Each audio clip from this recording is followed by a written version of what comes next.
제가 어렸을 적에 가끔 부모님이 저에게 이러한 질문을 하실 때가 있었습니다. 제가 장난감을 가지고 놀거나 혹은 컴퓨터 게임을 하고 있으면 어머니가 저에게 이렇게 물어보셨습니다. 아들, 숙제는 다 하고 노는 거지? 이 질문의 의도는 부모님이 정말 제가 숙제를 다 하고 노는 것인지 그것이 궁금해서 저에게 물어보시는 것이 아닙니다. 제가 숙제를 안 하고 놀고 있는 것을 이미 알고 계시기 때문에 이제 놀 만큼 놀았으니 얼른 들어가서 공부해 라는 뜻으로 저에게 항상 말씀하신 겁니다.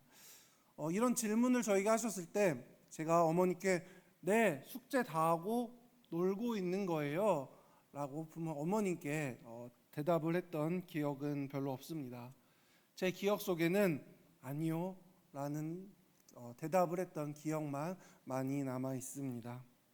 오늘 창세기에 기록된 하나님의 질문도 마찬가지입니다. 우리 3장 9절을 함께 읽어보도록 하겠습니다. 여호와 하나님이 아담을 부르시며 그에게 이르시되 내가 어디 있느냐. 아멘. 하나님이 아담이 정말 어디 있는지 몰라서 이 질문을 하신 걸까요? 하나님은 이미 아담과 하와가 범죄를 한 사실을 알고 계셨을 겁니다. 제가 가지고 있는 주석에서도 이것을 이렇게 설명하고 있습니다. 하나님은 아담이 지금 어디에 있는지 분명히 알고 계셨고 죄를 지은 것도 알고 계셨다. 하지만 하나님이 아담을 찾으시는 이유는 아담과 대화를 시작하시기 위해서다 라고 제가 가진 주석에서는 이 내용을 이렇게 설명하고 있었습니다. 혹자는 이렇게 이야기를 하기도 합니다. 아담과 하와가 미리 범죄할 것을 아셨더라면 하나님은 왜 동산 가운데 선악과 나무를 굳이 남겨놓으셨을까? 아담과 하와를 시험하신 것일까? 라는 질문을 하는 사람들이 있습니다. 이 질문의 의도는 이러합니다. 아담과 하와가 물론 잘못을 하긴 했지만 그 원인 제공은 하나님이 하셨다라는 거예요. 사람들의 주장은 처음부터 이 선악과 나무를 지키셨으면 아담과 하와가 범죄하지 않았을 것이고 그들이 영원토록 에덴 동산에서 행복하게 살았을 것이다 라고 그렇게 이야기를 하는 겁니다. 실제로 하나님 이러한 사건이 있은 후에 선악과를 하나님의 능력으로 지키셨다라는 내용도 나와 있습니다. 3장 24절에 보면 이같이 하나님이 그 사람을 쫓아내시고 에덴 동산 동쪽에 그룹들과 두루 도는 불칼을 두어 생명나무의 길을 지키게 하시니라. 아멘. 이것은 하나님의 속성을 잘 모르기 때문에 이렇게 주장을 하는 거예요. 성경에서는 하나님을 설명하길 질투하는 하나님이다라고 분명하게 이야기를 합니다. 많은 이들이 하나님이 우리에게 자유의지를 주셨고 그에 따라 우리의 선택을 시험해 보시기 위해서 선악과를 에덴 동산 가운데 두셨다라고 이야기를 합니다. 저는 자유의지 말고 또 다른 하나님의 모습을 발견했습니다. 그것이 앞서 말씀드린 질투하는 하나님의 모습입니다. 성경에도 많이 기록되어 있는데요. 몇 가지만 제가 읽어보겠습니다. 너는 다른 신에게 절하지 말라. 여호와는 질투라 이름하는 질투의 하나님이니라. 출애굽기 34장 14절. 내 하나님 여호와는 소멸하는 불이시오 질투하시는 하나님이시라. 신명기 4장 24절. 여호와는 질투하시며 보복하시는 하나님이시라. 여호와는 보복하시며 진노하시되 자기를 거스르는 자에게 여호와는 보복하시며 자기를 대적하는 자에게 진노를 품으시며. 나훔 1장 2절. 이것 말고도 질투라는 단어를 사용한 성경 구절들이 굉장히 많이 기록되어 있습니다. 여러분, 질투가 무엇입니까? 이 사람이 나를 사랑하나 혹은 사랑하지 않나에서부터 시작이 되는 것입니다. 혹시라도 이 사람이 나 말고 다른 사람을 사랑하지 않나? 이것에서부터 질투가 시작되는 겁니다. 반대로 하나님을 사랑하지 않으면 우리는 하나님의 명령에 불순종하게 됩니다. 즉 질투하시는 하나님은 아담과 하와가 내 말을 듣나 듣지 않나 시험해 보셨던 거예요. 다시 이야기하면 아담과 하와가 나를 사랑하는지 사랑하지 않는지를 확인해 보고 싶으셨던 겁니다. 아이가 태어나서 얼마 정도 성장한 후에 우리 부모들이 꼭 하는 것이 있습니다.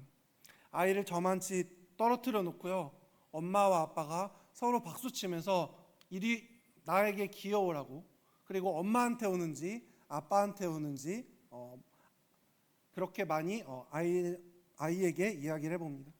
또 아이가 엄마를 먼저 말하면 아빠가 실망하고요, 아빠라는 말을 하면 엄마가 실망을 하게 됩니다. 그런데 이런 행동을 했다고 아이가 엄마한테 먼저 기어갔다고 아빠가 아이를 미워합니까? 그러지 않습니다. 아이가 아빠라는 말을 먼저 했다고 엄마가 아이에게 밥을 안 줍니까? 그렇지 않습니다. 이것은 단순히 자식을 향한 부모의 마음을 한번 알아보고 싶은 겁니다. 하나님도 마찬가지입니다. 내가 하지 말라는 것을 얼마나 아담과 하와가 잘 지키고 있는지 그것을 보고 싶으셨던 거예요. 그런데 문제는 그 다음입니다. 설령 아담과 하와가 범죄했다 하더라도 하나님의 부르심에 즉각적으로 반응하고 잘못을 구했다면 과연 이들이 에덴 동산에서 쫓겨났을지는 한번 고민해 볼 만합니다. 부자지간이라 그런지 아담과 하와의 아들인 가인도 부모와 똑같은 모습을 보여주고 있습니다. 제가 읽어드리겠습니다. 창세기 4장 1에서 2절. 아담이 그의 아내 하와와 동침하매 하와가 임신하여 가인을 낳고 이르되 내가 여호와로 말미하여 등남하였다니라. 그가 또 가인의 아우 아벨을 낳았는데 아벨은 양치는 자였고 가인은 농사하는 자였더라. 그리고 형이 동생을 죽이는 사건이 발생합니다. 가인이 그의 아우 아벨에게 말하고 그들이 들에 있을 때에 가인이 그의 아우 아벨을 쳐 죽이니라. 그리고 하나님은 아담에게 하셨던 것과 똑같은 모습으로 가인에게 찾아오십니다. 여호와께서 가인에게 이르시되 내 아우 아벨이 어디 있느냐? 그가 이르되 내가 알지 못하나이다. 내가 내 아우를 지키는 자니까. 하나님이 가인에게 질문하십니다. 네 동생 아벨이 어디 있느냐? 그런데 정말 하나님이 아벨이 어디 있는지 몰라서 물어보신 걸까요? 오늘의 본문과 너무나도 똑같은 모습을 부자지간이 서로 보여주고 있습니다. 여호와 하나님이 아담을 부르시며 그에게 이르시되 내가 어디 있느냐? 하나님이 원하셨던 것은 이거예요. 아담에게도 그렇고 가인에게도 그렇고 스스로 저지른 잘못을 먼저 자복하기를 원하셨던 겁니다. 내 죄를 감추고 핑계대는 모습이 아니라 내가 지은 죄를 바로 고하기를 하나님은 원하셨던 겁니다. 예수님도 신약에서 똑같은 질문을 하십니다. 우리 함께 누가복음 17장 17절 말씀을 함께 읽어보도록 하겠습니다. 예수께서 대답하여 이르시되 10사람이 다 깨끗함을 받지 아니하였느냐? 그 9은 어디 있느냐? 아멘. 예수님의 능력으로 나병 환자 10명이 깨끗하게 치유함을 받았습니다. 그런데 치유받은 10명 중에 한 명만 예수님께 가서 감사 인사를 드렸습니다. 나머지 9명의 행방은 알 수가 없죠. 정말 예수님이 이 9명의 행방을 몰라서 그 한 명에게 나머지 9명은 어디 있느냐라고 질문을 하셨을까요? 하나님은 우리의 삶 가운데 질문을 하실 때가 있습니다. 그 질문의 포인트는 하나님이 정말 그것이 궁금하셔서 우리에게 물어보시는 것이 아니라 너가 올바른 신앙생활을 하고 있느냐라는 겁니다. 하나님은 내가 있어야 할 자리에 있지 않을 때 우리를 찾으시는 거예요. 우리가 어디 있냐고 질문을 하시는 겁니다. 창세기 16장 8절 이르되 사라의 여종 하가라 내가 어디서 왔으며 어디로 가느냐? 그가 이르되 나는 내 여주인 사라를 피하여 도망하나이다. 하갈이 사라의 핍박을 이기지 못해서 도망 나왔을 때 하나님이 하갈에게 질문하시는 거예요. 역시 하나님은 이 상황을 몰라서 하갈에게 질문을 하는 것이 아닙니다. 지금 내가 있어야 할 곳은 사막 한가운데가 아니라 아브라함 곁에 있어야 한다라고 9절에서는 그렇게 이야기를 하고 있는 것입니다. 우리가 있어야 할 곳에 있지 않을 때 하나님은 우리에게 현 위치를 물어보신다라는 거예요. 만일 우리가 주일날 교회를 가지 않고 친구들이랑 놀러 가던 중에 이런 음성이 들릴 수도 있습니다. 아무개야, 지금 어디 가느냐? 주님이 우리가 어디 가는지 몰라서 우리에게 그런 질문을 하는 것이 아니에요. 주일날 교회 가야 하는데 친구들이랑 놀러 가고 있으니까 그 발걸음을 돌이켜서 다시 교회로 가라라는 뜻으로 우리에게 말씀하시는 거예요. 만일 하나님이 우리에게 아무개야 지금 어디 가고 있느냐라고 하나님의 질문에 주님 저 친구들이랑 바닷가 놀러 가고 있는데요 라고 답을 할 수 있는 사람은 아무도 없습니다. 아니면 내가 사고 싶은 것이 있는데 주님께 드릴 헌금으로 내가 원하는 것을 사러 백화점을 가고 있을 때 아무개야 지금 어디 가고 있느냐라고 주님이 나에게 물으신다면 주님 백화점 모르세요? 저 백화점 가고 있어요 라고 대답을 할 수 있는 성도님들은 아무도 안 계실 겁니다. 내가 죄악의 길로 가고 있을 때 안 되는 것을 알지만 내 욕심 때문에 내 육신의 쾌락을 위하여 혹은 기타 여러 가지 이유 때문에 하나님이 말씀하신 대로 살아가지 못하고 있을 때 하나님이 나에게 질문하시는 거예요.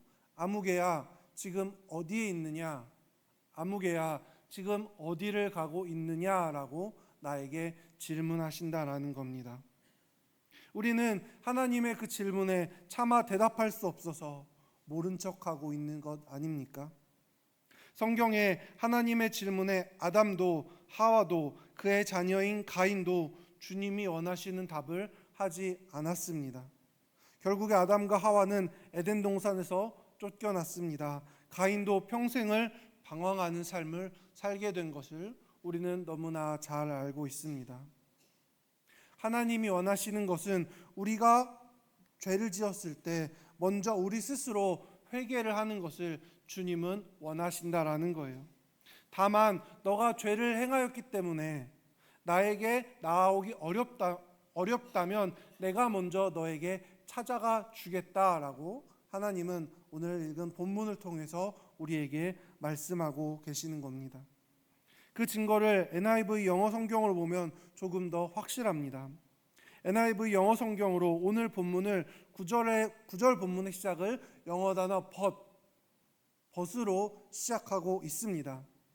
8절까지는 그들의 행위가 쭉 기록되어 있습니다. 그들이 잘못된 행실이 차례대로 나열이 되어 있습니다. 하지만 9절을 벗으로 시작하고 있습니다. 너네들이 이러한 잘못을 저질렀다. 하지만 그럼에도 불구하고 너희가 죄를 지었음에도 불구하고 하나님이 아담을 찾아오신 것입니다. 죄를 지었으면 벌을 받아야지 왜 아담을 재차 부르신 걸까요? 죄지은 아담에게 제대로 본때를 보여주기 위해서 하나님이 아담을 부르신 것일까요? 앞서 말씀드린 것처럼 하나님이 죄를 지었음에도 불구하고 아담에게 먼저 다가간 이유는 회개할 기회를 아담에게 주기 위해서입니다. 비록 너가 죄를 지었지만 나의 부름에 잘못을 뉘우친다면 나는 용서할 준비가 되어 있다라는 뜻입니다. 하지만 아담은 하나님의 사랑을, 그에게 오신 하나님의 사랑을 매몰차게 거절해 버렸습니다. 하나님의 질문에 바로 회개를 한 것이 아니라 변명함으로 마지막 기회를 걷어차 버리고 만 것이에요. 우리가 죄를 지었음에도 불구하고 우리에게 주님이 먼저 찾아오실 때가 있습니다. 그리고 찾아오셔서 우리에게 이렇게 질문하십니다. 아무개야 지금 뭐 하고 있니? 우리가 그 질문을 들으면 현 상황을 되짚어 보아야 합니다. 단순히 내가 지금 무엇을 하고 있느냐를 생각하는 것이 아니라 하나님 보시기에 내가 올바른 모습으로 살고 있지 않기 때문에 하나님이 나에게 무엇 하고 있느냐라는 질문을 하는 거구나 라고 우리는 알아야 합니다. 그리고 잘못한 것이 있다면 그 즉시 내 행동을 멈추고 내 잘못을 주님께 회개해야 하는 줄로 믿습니다. 제가 좋아하는 찬양 중에 그럼에도 불구하고 라는 찬양이 있습니다. 그 찬양의 2절 가사에 보면 이러한 가사가 나와 있습니다. 함께 가사를 읽어보도록 하겠습니다. 주님 앞에 나아올 수 없을 때 주님 날 먼저 안으시네.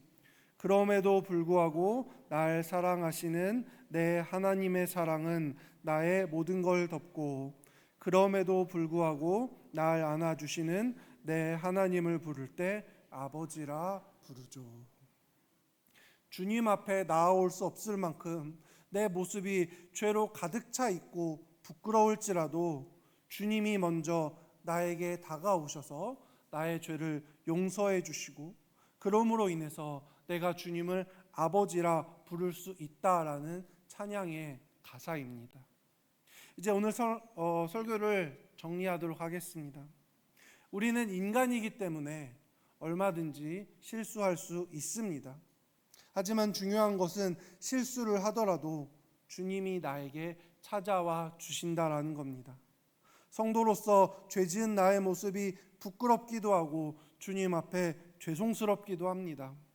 그럴지라도 주님이 나에게 찾아오셔서 아무개야 어디 있니? 라고 물을 때 주님께 변명하는 것이 아니라 주님 제가 잘못했습니다 라고 주님께 무릎 꿇고 내 주님을 아버지라 부르는 저와 여러분이 되시길 주님의 이름으로 축원합니다. 아멘. 기도하겠습니다.